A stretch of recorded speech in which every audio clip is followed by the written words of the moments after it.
Hello everyone, welcome to travel Pahadi. आज हम पालमपुर से निकल रहे हैं बाबा बैजनाथ महादेव के दर्शन के लिए।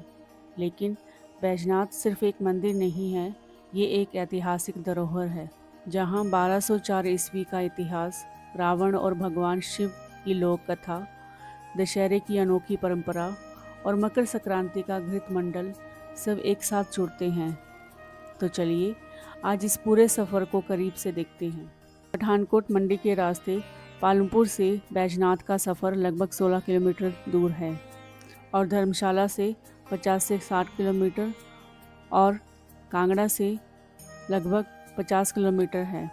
अगर आप फ़्लाइट से हिमाचल आ रहे हैं तो नियरेस्ट एयरपोर्ट है गगल एयरपोर्ट। वहाँ से बैजनाथ लगभग 55 से 60 किलोमीटर के आसपास पड़ता है। एयरपोर्ट से आगे आपको टैक्सी या कैब लेनी होगी।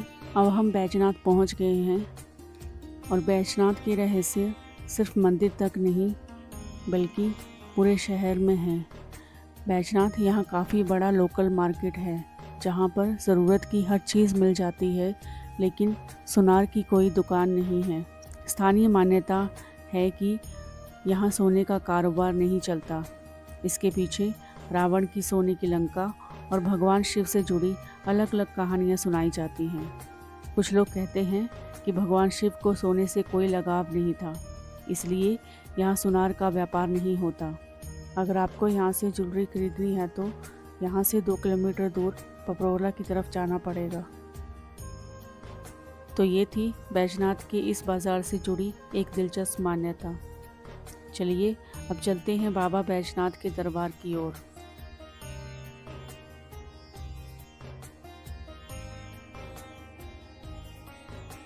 ये रहा मंदिर का प्रवेश द्वार। अंदर की तरफ बढ़ेंगे तो रास्ते में आपको काफ़ी सारी छोटी छोटी दुकानें मिल जाएंगी। प्रसाद और पूजा के सामान के साथ साथ खरीदारी के लिए हिमाचली टोपी, शॉल और हिमाचल से जुड़ी हुई कई दूसरी चीज़ें भी मिल जाएंगी। और अगर कुछ खाने पीने का मन हो तो उसके लिए भी कई ऑप्शन उपलब्ध हैं।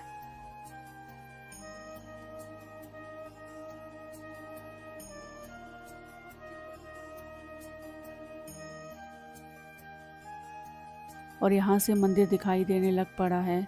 मंदिर के पास ये खूबसूरत सा गार्डन भी है। अगर आप चाहें तो यहाँ थोड़ी देर बैठकर आराम कर सकते हैं, इस शांत वातावरण का आनंद ले सकते हैं और मंदिर की पॉजिटिव एनर्जी को महसूस कर सकते हैं।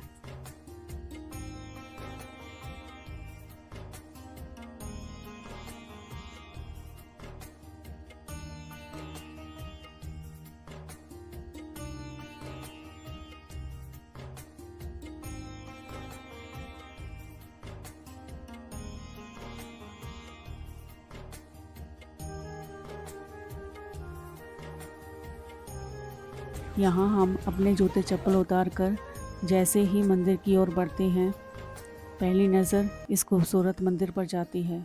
धौलाधार पर्वत श्रृंखला की तलहटी पर बसा ये प्राचीन मंदिर अपने आप में बहुत ही खूबसूरत है।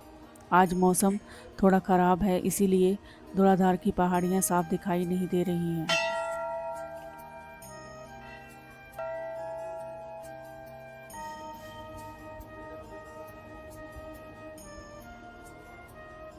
मंदिर के अंदर तस्वीरें और वीडियोग्राफी करना मना है, इसीलिए दूर से ही आपको मंदिर के अंदर दर्शन करवा देती हूँ।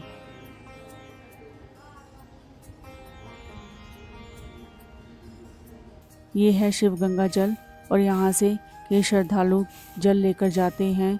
ये जलधारा को पार करना वर्जित है। मान्यता है नंदी जी के कान में अपनी मनोकामना कहने से वह सीधे भगवान शिव तक पहुँचती है। मुख्य मंदिर के आसपास आपको भगवान शिव को समर्पित छोटे छोटे मंदिर दिखाई देंगे। इन्हें देखकर आप अंदाज़ा लगा सकते हो कि बैजनाथ में शिव उपासना की परंपरा कितनी गहरी और पुरानी रही होगी।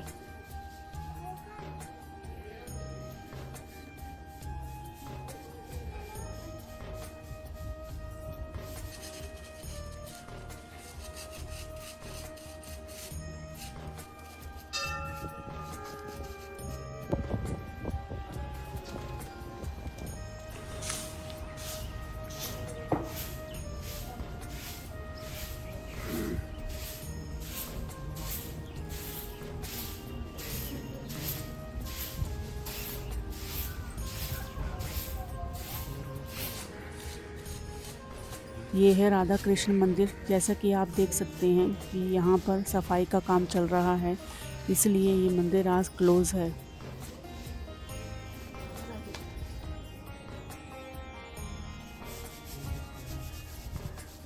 मंदिर की बाहरी दीवारों को ज़रा करीब से देखिए। इन पत्थरों पर देवी देवताओं, पौराणिक दृश्यों और अलग अलग आकृतियों की इतनी बारीक नक्काशी की गई है कि उस समय के कारीगरों की कला का अंदाज़ा लगाया जा सकता है। इस मंदिर की वास्तुकला उत्तर भारतीय नागर शैली की है। गर्भगृह के ऊपर बना ऊंचा घुमावदार शिखर, सामने का मंडप और उसके चारों तरफ की स्टोन कार्विंग इसकी खास पहचान है। अब अगर इसके इतिहास की बात करें, ये जो मंदिर आज हम देख रहे हैं उसका निर्माण 1204 ईस्वी में दो स्थानीय व्यापारियों आहुक और मनयोग ने करवाया था। मंदिर की दीवारों पर मौजूद शिलालेख भी इसके निर्माण की जानकारी देते हैं। लेकिन यहाँ एक इंटरेस्टिंग बात है, इन शिलालेखों से ये भी संकेत मिलता है कि वर्तमान मंदिर बनने से पहले स्थानीय परंपरा उस पुराने मंदिर को पांडवों से जोड़ती है और कहा जाता है पांडवों ने अपने अज्ञातवास के दौरान यहाँ शिव मंदिर बनवाया था। तो यानी आज जो मंदिर हम देख रहे हैं उसकी ऐतिहासिक इमारत 1204 की है, लेकिन इस जगह पर शिव की उपासना की परंपरा उससे भी पहले की मानी जाती है। और अब बात आती है इस जगह की सबसे प्रसिद्ध कहानी रावण और भगवान शिव की। मान्यता के अनुसार रावण भगवान शिव का बहुत बड़ा भक्त था। उसने भगवान शिव को प्रसन्न करने के लिए कैलाश पर कठोर तपस्या की। उसने अपने 9 सर तक भगवान शिव को अर्पित कर दिए। उसकी भक्ति से प्रसन्न होकर भगवान शिव ने उसे दर्शन दिए और वरदान दिया। रावण की इच्छा थी भगवान शिव उसके साथ लंका चलें।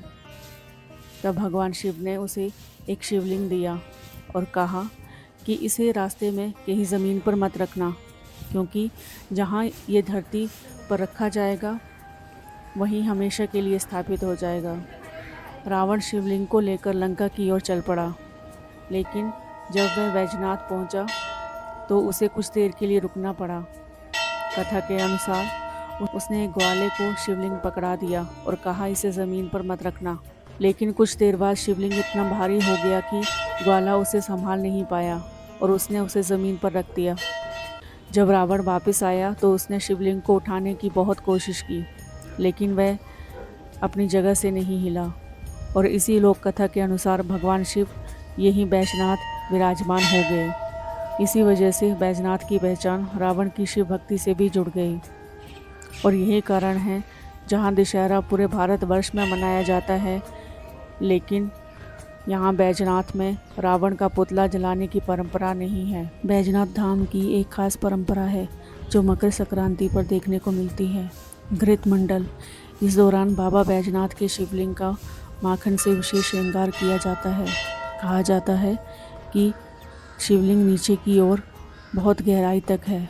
मान्यता है मंडी के राजा शिवलिंग को अपने साथ ले जाना चाहते थे, लेकिन शिवलिंग अपनी जगह से हिला तक नहीं।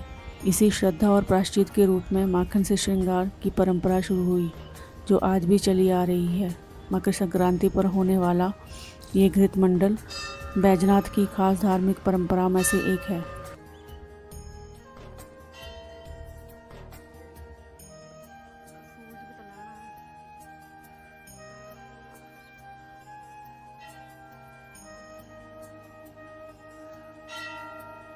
Actually, basically, I'm belong to the southern part of India, Tamil Nadu. I'm from. Okay. So Tamil Nadu I is can part? I can explain. Tiruvannamalai. मंदिर की नक्काशी और इसकी वास्तुकला को देखते हुए हमारी मुलाकात एक साधु जी से हुई, जो तमिलनाडु से बाबा बैजनाथ के दर्शन करने आए थे। बातों बातों में उन्होंने हमें गर्भगृह के अंदर की नक्काशी और वहाँ मौजूद अलग अलग आकृतियों के बारे में काफ़ी रोचक जानकारी दी।